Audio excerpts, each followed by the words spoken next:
Hello there. You know what I'm doing? I'm going to show my mate, Mr. Bruce Lee. And the reason why I'm going to show Mr. Bruce Lee, apart from some peeping downstairs, is because I'm going to talk about the very first film Bruce Lee appeared in. That being The Big Boss. And as people know all the biographies of Bruce Lee made it big for the TV series, that being the Gene Hornet. And he died to make his big break in Kung Fu, but sadly never got that far. During this, he started getting into TV roles and movie roles. It was only when the company of Golden Artists decided we're going to do a new martial art film. That's when Bruce Lee got his big break. That being The Big Boss. That's right, The Big Boss. Shot in 1971. Golden Harvest, the company, decided this was the first time they was doing it. Bowman Dowell, who was running that company at the time, wanted to look for a new face, and that's when he found the man himself, Mr. Bruce Lee. And the rest is history. It's just a beeping downstairs. It soon go off. It's some washing machine I'm doing. But yeah, so at the time, Bruce Lee made it big. He made it big with The Big Boss. And at the time it was at a very low budget, and as we know, in America it was called the Chinese Tenetsu, and other parts of Japan it was called Fist of Fury, which is funny because the second film, as we all know, Bruce Lee did, was called Fist of Fury. Yep, it was called Fist of Fury. And it was going to be a low budget film, and for its time, this was like the first time you saw kicking ass, the first time you saw martial arts, and the first time of everything. And I've got to admit, out of most of the cuts of most of the Bruce Lee films, this one wasn't as cut as most of the Bruce Lee films. I just now I've got it in its own cut form. And it starts off, Bruce Lee, who's low in his luck, he's visiting his relatives, he's visiting his family, and he visits his uncle. At the time, he's always looking for a job, and he gets a job in an ice factory. I know there was another young lad at the time who's going to be the star, but after seeing his fighting, you could definitely see why. Not what he's done at his fighting stills. And you think this one lad is going to be the main character, which is funny because if you've ever seen the opening of The Big Boss with 70s music, you've got pictures of Bruce Lee kicking his legs about. It's pretty obvious, as the star of the movie is. Long below, the people who are running this ice company and actually drug dealers.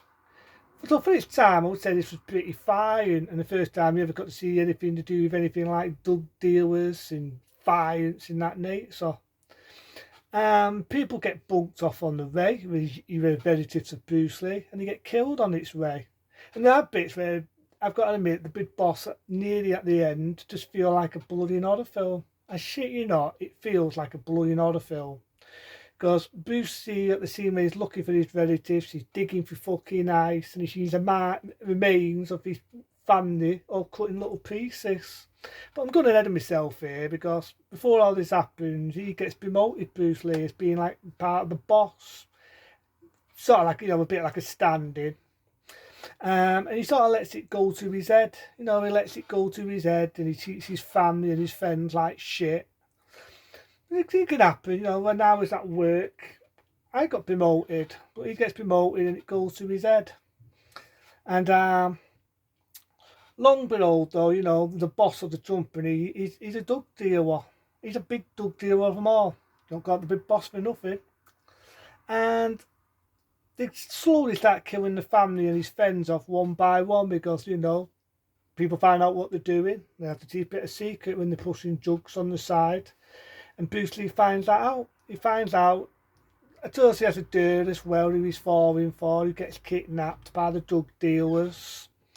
And he finds her, and I just love the fight scene that Bruce Lee does in The Big Boss. I love it. The Big Boss in him and the epic fight scene.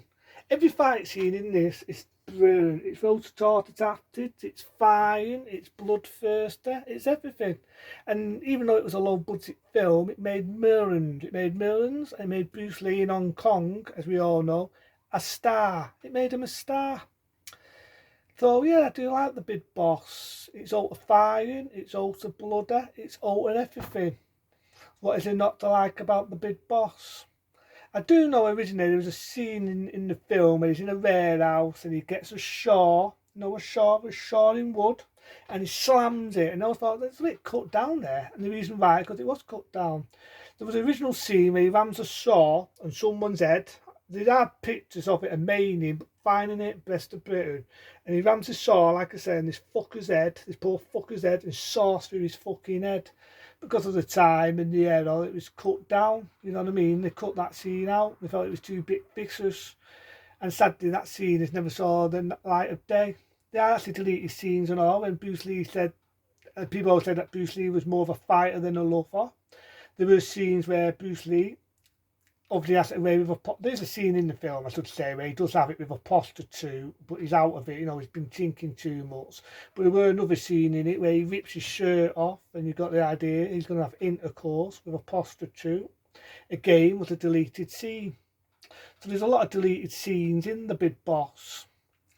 But again, you get to see The Big Boss on DVD, widescreen, remastered and in its total uncut form. I say it again, it's total uncut form, and I love it. I love it. I would recommend watching the Chinese version of The Big Boss to see my mate again, Bruce Lee. I would recommend the Chinese one because you do get a different bit of music in it, and I think the music goes, some of the dubbing, as you know, in some of the early Chinese films, especially Bruce Lee's, were never the best, but I would recommend the Chinese one. You do get different music, and I think it went with the Chinese one. Yeah, okay, you can't understand what the fuck they say, you just put the subs on. But at the end of the day, I would recommend that.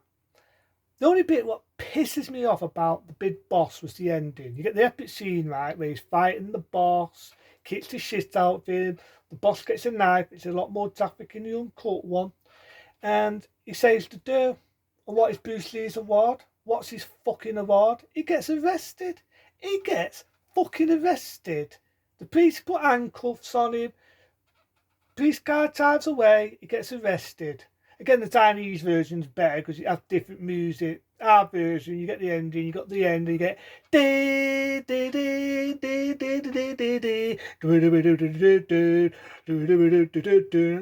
god, really 1970s music. When the music in the Chinese one went with that, it went with that. So yeah, the Big Boss, that's the only bit what peed me off was the stupid ending where he gets arrested, and I'm thinking, why's he got arrested? The end of the day, right, he gets arrested, and when you think about it, right, these drug dealers, they murdered his friends, they murdered his family, they kidnapped the dirty he loves, and all he did, yeah, okay, breaking and entry is a taste of law, yeah, he kicked the shit and battered them, but at the end of the day, what they did were worse, and he gets arrested. He gets bloody arrested for what? For what? But that's the only nicky bit I have at the ending of The Big Boss. It made big money. Like I said again, it made Bruce Lee an own hit name. I do remember at the time when he was with his wife Linda, he was going to sneak out the cinema because his out the Chinese audience wasn't going, hey, and you think, oh shit, this film's going to bomb. They think I suck. Obviously, in China, as you know, in Hong Kong, when people don't go, make a lot of noise, it means they like the movie. They like the movie. Fucking hell, to go to Hong Kong and watch movies more often if they did films. So, yeah, at the time, nobody cheered, so Bruce Lee was going to sneak off with his wife, and then the Chinese tapped him. It made Bruce Lee a big hit, it made him a proper name. The Big Boss made big hit money, and you can see why the movie was a big hit. I like The Big Boss, it's Golden Harvest. Again, I think it was red-blooded. It definitely was fire, especially at the beginning of the film. Now, I don't like harm done to kids. I don't like harm done to kids, but what do you see in the movie? British out of his friends, British out of his family all get brutally murdered, and you even see a kid get killed in the film. Which I've got to admit, for that era, it was pretty ballsy. And even though I don't like harm done to kids, it's off street, but it's professionally done. It's professionally done. It's not like some shit you see nowadays, like a Soviet fucking film. Believe me, the less I talk about that one, the better. But it was professionally done. Bruce Lee did a good performance. This was a big hit film. And I love The Big Boss from Golden Harvest, Bruce Lee's first big hit film. The Big Boss, shot in 1971, kicks ass. Until then, I do more movies and more reviews on the way. Until then, be smart, be safe, and I'll see you soon.